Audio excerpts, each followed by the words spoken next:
जय हिंद दोस्तों, स्वागत है आपका इस प्यारे से छोटे से वीडियो में। आज का जो वीडियो है वो विभाज्यता से संबंधित प्रश्नों पर आधारित है। आज विभाज्यता से संबंधित 10 प्रश्न पढ़ेंगे और 10 ही प्रश्नों को काफ़ी शानदार ट्रिक से सॉल्व करने की कोशिश करेंगे। खास करके लास्ट के जो 3 प्रश्न हैं वो तो काफ़ी शानदार रहने वाले हैं, जो एग्जामों में बार बार रिपीट होते हैं। शुरुआत करते हैं आज के इस वीडियो का। और आज का जो पहला प्रश्न है वो है, निम्न में से कौन सी संख्या 9 और 11 दोनों से पूर्णतः विभाज्य होगी। मतलब वह संख्या देखनी है जो 9 से भी पूर्णतः विभाजित हो और 11 से भी पूर्णतः विभाजित हो। तो एक बात को आप ध्यान रखें, जो संख्या 9 और 11 दोनों से विभाजित होती है वह संख्या 99 से भी विभाजित होगी, क्योंकि 9 में 11 से मल्टीप्लाई करेंगे तो क्या मिलेगा 99। मतलब जो संख्या 9 और 11 दोनों से विभाजित होती है वह संख्या 99 से भी विभाजित रहेगी।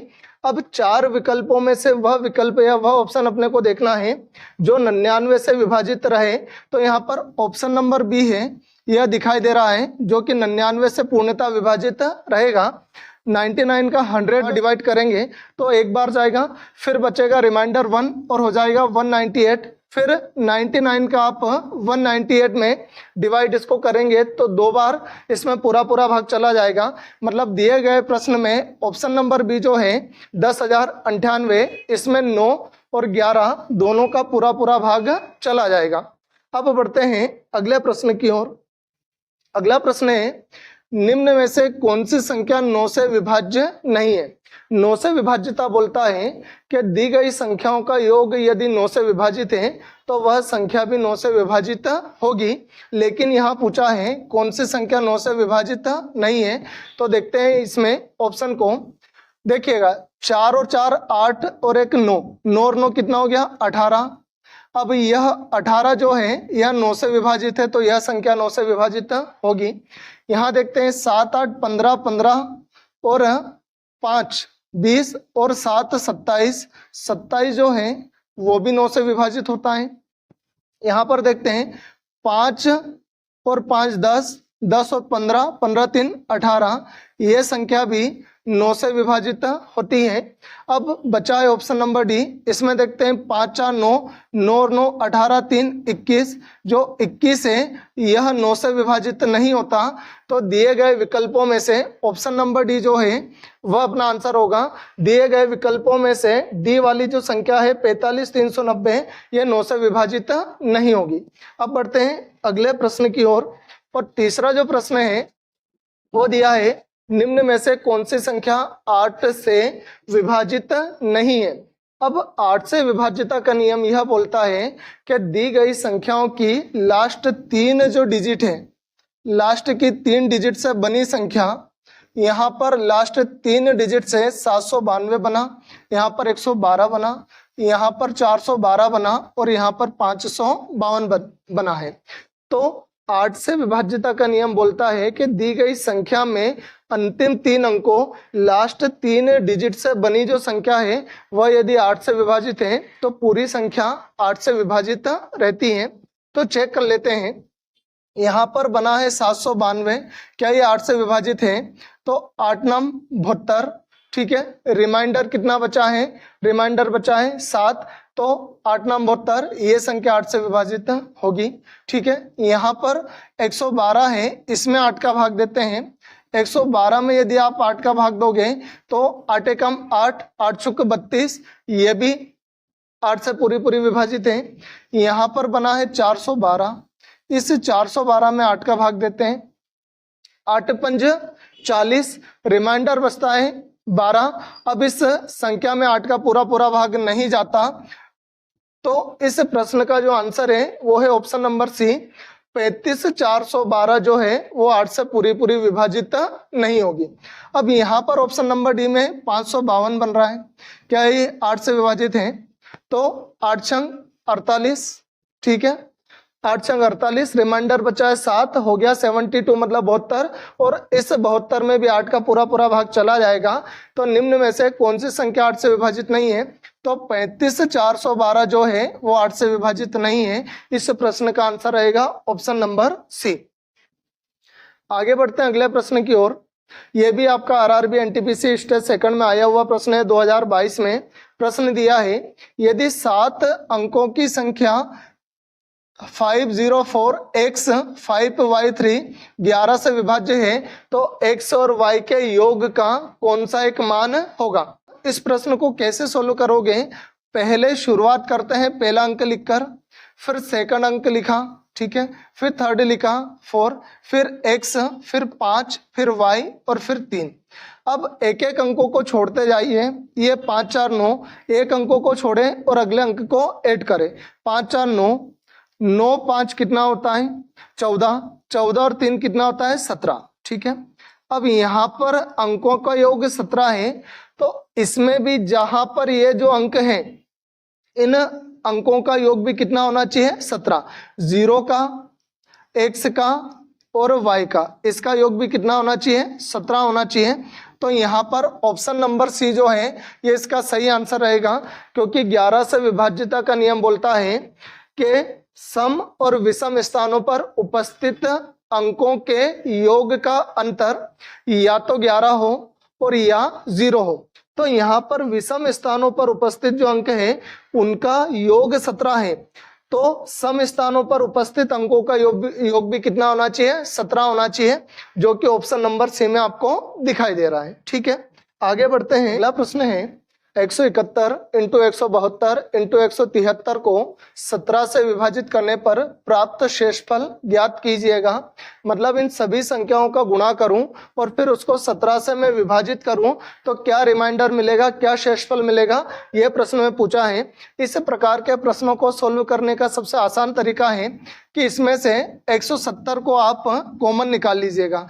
170 को कॉमन निकाला क्यों, क्योंकि 17 का भाग देंगे तो 170 में पूरा पूरा भाग चला जाता है।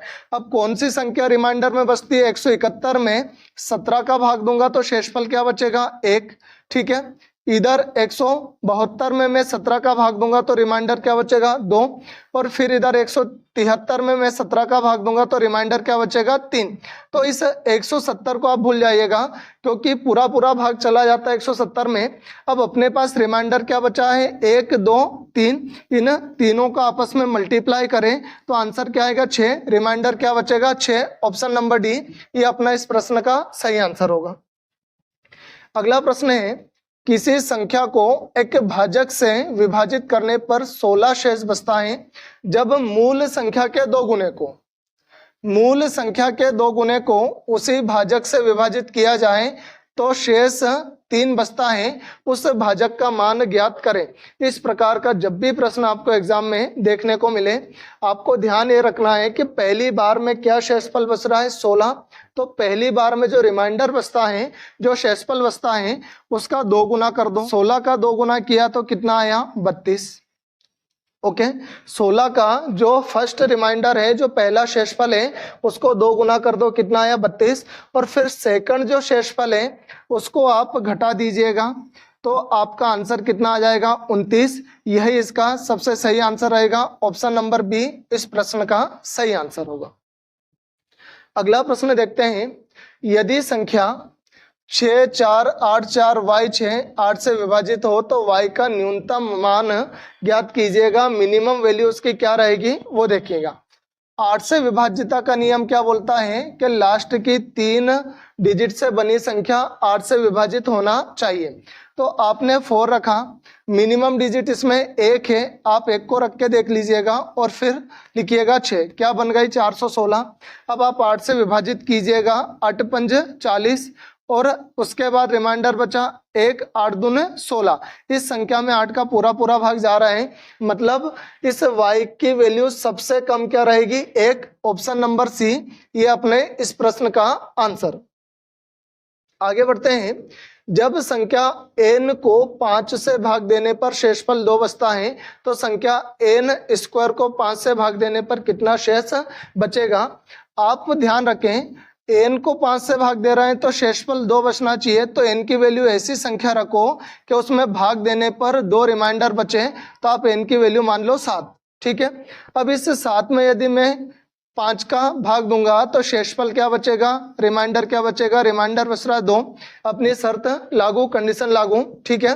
तो अब पूछा है n स्क्वायर मतलब 7 का स्क्वायर कितना होता है 49, और इस 49 में यदि आप 5 का भाग दें तो शेषफल क्या बचेगा, रिमाइंडर बचेगा 4, और 4 रिमाइंडर बचेगा, मतलब ऑप्शन नंबर सी इस प्रश्न का सही आंसर होगा।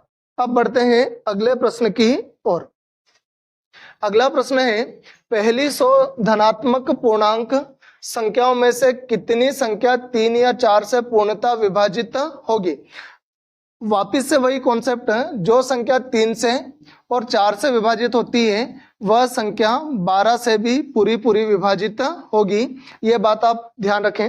अब 3 से विभाज्य होने वाली 100 धनात्मक पूर्णांक में 3 से विभाजित होने वाली कितनी संख्या है, तो 100 में 3 का भाग दें, कितनी बार जाएगा, 33 बार। ठीक है, तो 100 धनात्मक पूर्णांक में 3 से विभाजित होने वाली संख्या कितनी है, 33। अब 100 में 4 से विभाजित होने वाली संख्या कितनी रहेगी, तो आप 100 में 4 का भाग दें, कितनी बार जाएगा, 25 बार।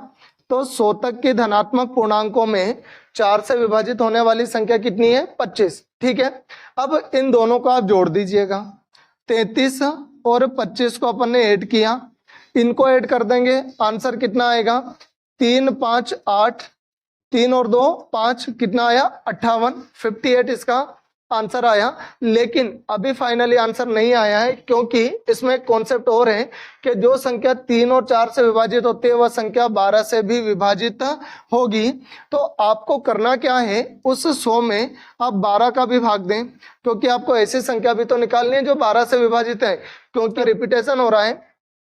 तो 12 8 96, 8 बार पूरा भाग जाता है। तो 100 तक की संख्याओं में वे संख्या भी इंक्लूड है जिनमें 12 का पूरा भाग जाता है, और वो संख्या है 8। ये 8 संख्याएं कहीं ना कहीं 58 में रिपीट हुई है, तो इस 8 को आप घटा दीजिएगा तो आपका फाइनल आंसर आएगा 50, मतलब ऑप्शन नंबर ए इस संख्या का सही आंसर होगा। ठीक है, आज के लिए मैं विभाज्यता के शानदार प्रश्न लेकर आया था। ये प्रश्न एग्जामों में बार बार रिपीट होते हैं। यदि आपको ये वीडियो अच्छा लगा तो इसे लाइक करें, शेयर करें तथा सब्सक्राइब करें उत्कर्ष एकेडमी पचोर के यूट्यूब चैनल को। जय हिंद, जय भारत।